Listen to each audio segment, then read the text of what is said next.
Increase understanding of their religious convictions and affiliations so that we can engage these people in our community, so that we know how to be with them in the classroom, in the business space, in the hospital. And in order to train these kinds of community leaders that can really positively engage religious diversity in America, higher education obviously needs to play a key role.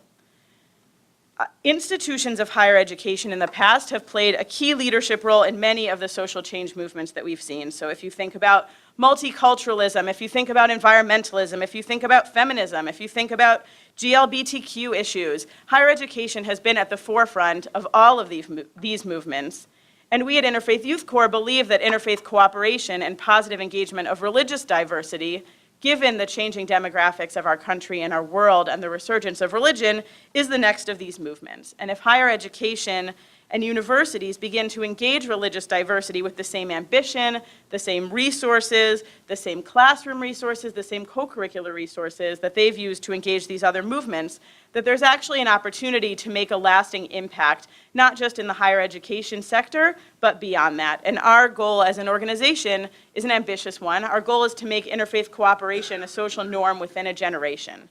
And we do that by working within the higher education sector, because we see this sector as the place where the leaders of today and tomorrow are being trained, and that if we can give college students an opportunity to engage religious diversity positively and proactively, that will trickle down as those people go into various professional fields and will have an impact on society beyond.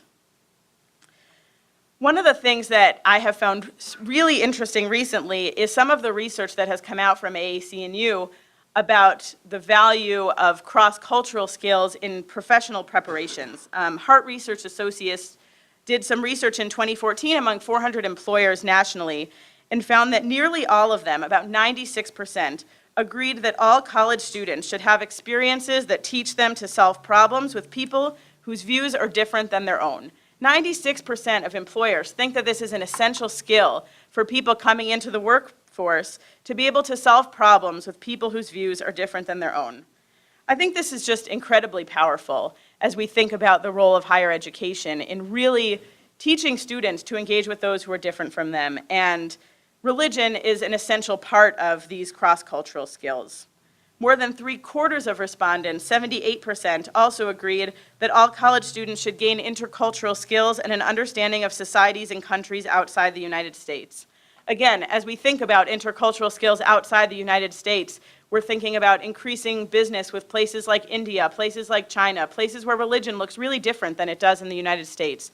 So being able to give students, not just for civic engagement and civic good, but also for their own professional preparation, the ability to know about other religions and to be able to engage positively with people across those lines of difference is essential. So I'll give you just a couple examples. How is this relevant in the professional world?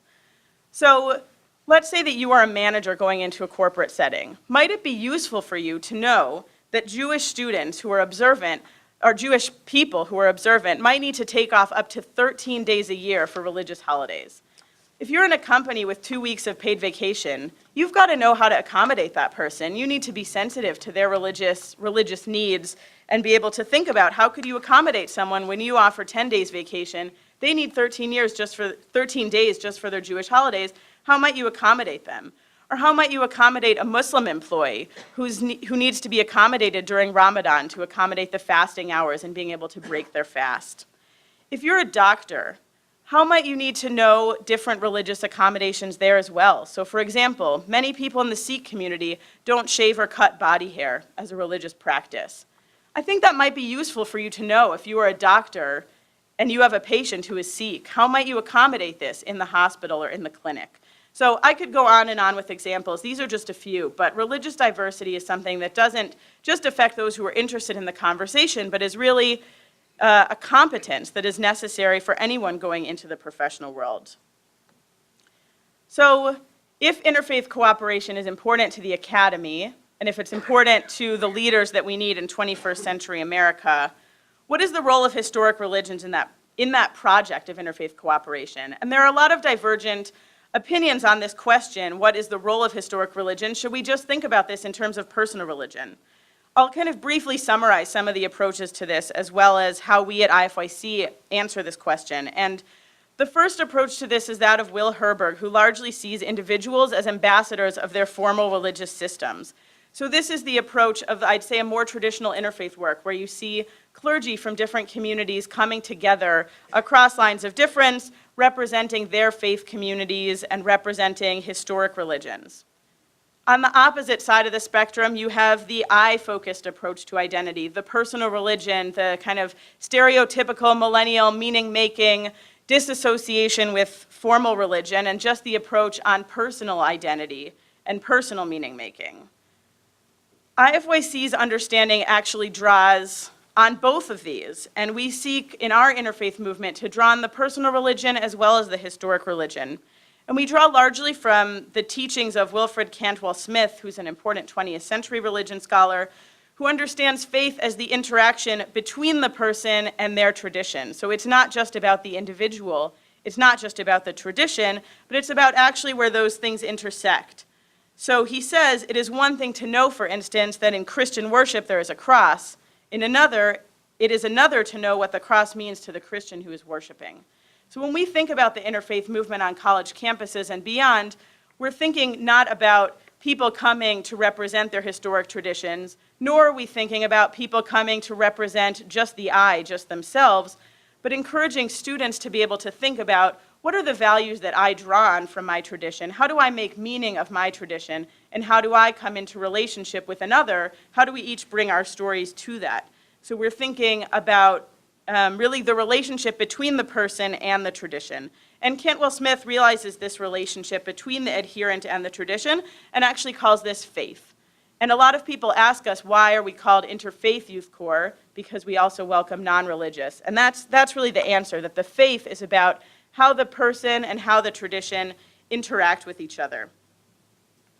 What this approach does also is allows people to explore the intersectionality of their faith with other identities. So when I come to the table as a Jewish person in an interfaith setting, I'm not coming as a representative of Judaism and every Jewish person. I'm coming as myself, Rebecca, who identifies as Jewish, which also allows me to come as myself, Rebecca, who identifies as white and as a woman and a whole host of other identities. So rather than kind of the ambassador of a tradition approach, it allows people to come to the table with their multiplicity of identities, which I think is incredibly important to college students today, that they're not just identifying as Presbyterian or as Muslim or as Jewish, but they are a Black, Presbyterian, gay person, or any kind of host of identities that are important to people.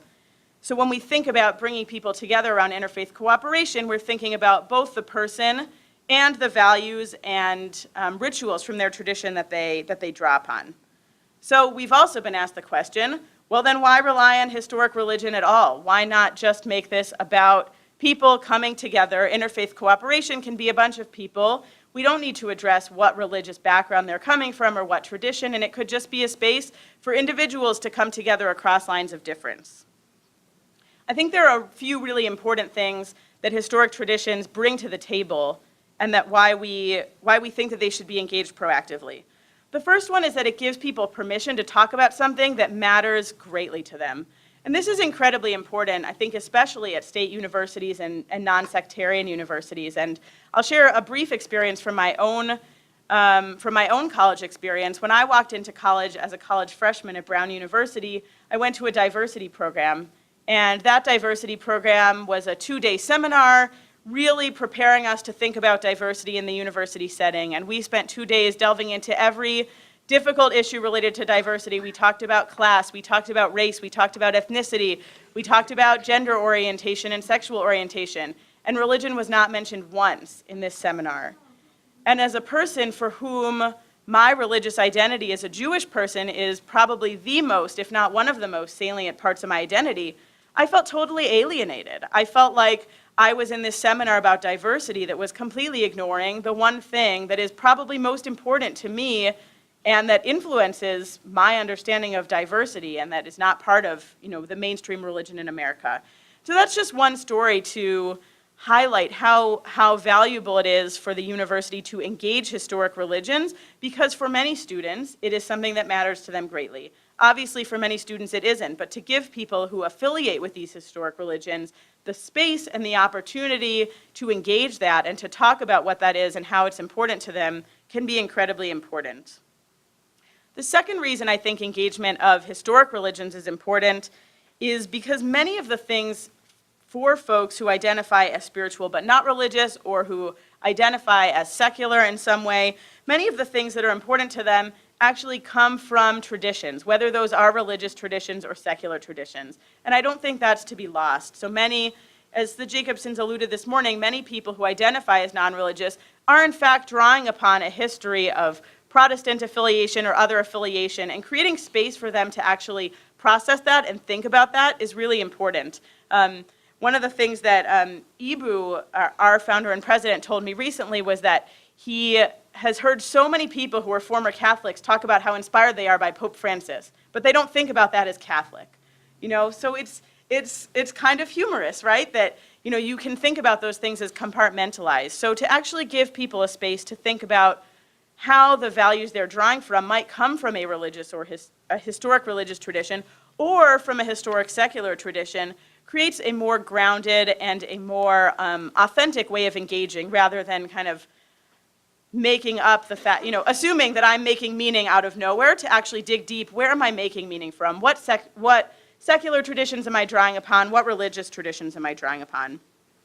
And third, I think this is perhaps most important, religious traditions generate significant social value and incredible social value in our country and on college campuses. So historic religions have played a major role in fostering personal expression, helping students form identities, creating social bonds, shaping their moral discourse, and enabling participation, as well as providing social services for our country. So it's no secret that an incredible amount of social capital exists in religious communities. People who are part of religious communities give charity at higher rates than the general populations. There's an incredible amount of capital there.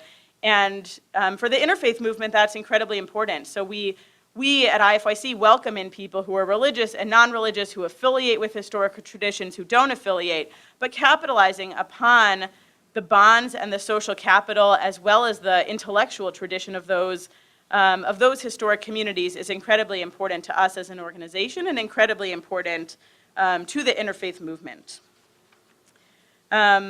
I won't say much about non-religious, because I think that the Jacobsons gave quite a bit of data there, but I think the fact that the 35% of the millennial generation is religiously unaffiliated is not to be understated.